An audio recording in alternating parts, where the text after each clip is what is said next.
Ilang milyong sperm cell ang nag-aagawan para sa isang egg cell.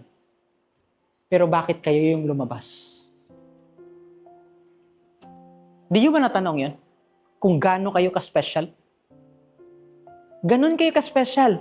Ilang milyong sperm cell ang naglalangoy papunta sa egg cell, pero bakit kayo yung nanalo? Bakit kayo yung lumabas sa mundong to?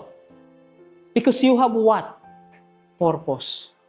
Hindi ako naniniwala na yung isang tao na nandito sa loob ng klase ko, walang purpose. Hindi kayo lumabas dito na wala lang. If you cannot discover your purpose, your life will be lifeless.